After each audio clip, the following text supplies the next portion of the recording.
আসসালামু আলাইকুম। আজকে আমার পাঠ্য বিষয় কাজী নজরুল ইসলামের উৎসর্গকৃত সাহিত্য। তিনিও বেশ কিছু সাহিত্য বিশেষ বিশেষ ব্যক্তিবর্গের নামে উৎসর্গ করেছেন।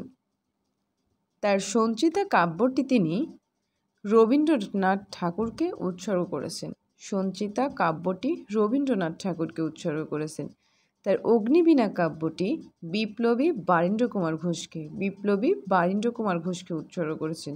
চিত্তনামা কাব্যটি বাসন্তী দেবীকে উৎসর্গ করেছেন।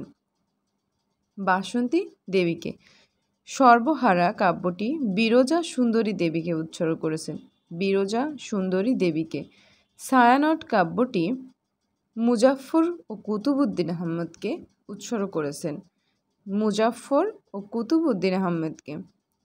তার বিশের বাঁশি কাব্যটি মাসুদা খাতুনকে উৎসর্গ করেছেন। এছাড়া কাজী নজরুলের কিছু গীত সংকলন রয়েছে যেগুলো তিনি উৎসর্গ করে দিয়েছেন। তার সন্ধ্যা গীত সংকলনটি মাদারীপুরের শান্তি সেনা ও বীর সেনাদের উৎসর্গ করেছেন।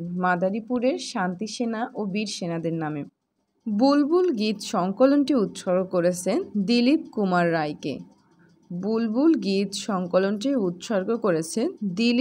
রায়কে। চোখের চাতক গীত সংকলনটি উৎসর্গ করেছেন প্রতিভা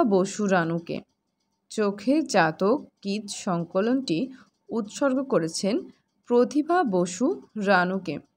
এছাড়া কাজী নজরুল ইসলাম একটি বিশেষ কবিতা লিখেছিলেন রবীন্দ্রনাথের মৃত্যু শোকে তিনি লেখেন রবিহারা কবিতাটি। এছাড়া মাইকেল মধুসূদনও কয়েকটি কাব্য এবং নাটক উৎসর্গ করেছেন। তার হেক্টর বধ কাব্যটি ভূদেব মুখোপাধ্যায়কে উৎসর্গ করেছেন হেক্টর বধ কাব্যটি।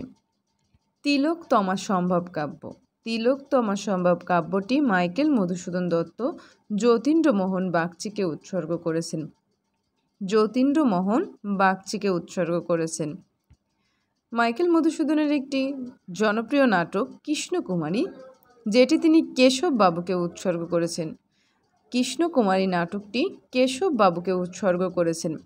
এবং শর্মিষ্ঠা নাটকটি উৎসর্গ করেছেন মহাকবি কালিদাসকে। মেঘনাদ বধ মহাকাব্যটির উৎসর্গ করেছেন রাজা দিগম্বর মিত্রকে। এছাড়া মীর মোশাররফ হোসেন তার বসন্ত কুমারী নাটকটি উৎসর্গ করেছেন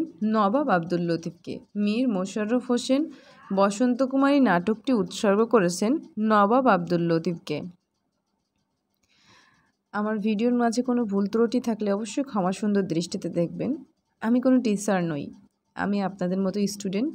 ভালো লাগলে পড়বেন, শুনবেন এবং একটা করে শেয়ার এবং লাইক কমেন্ট করবেন। ধন্যবাদ সবাইকে। আজকের ভিডিওটা এই পর্যন্তই।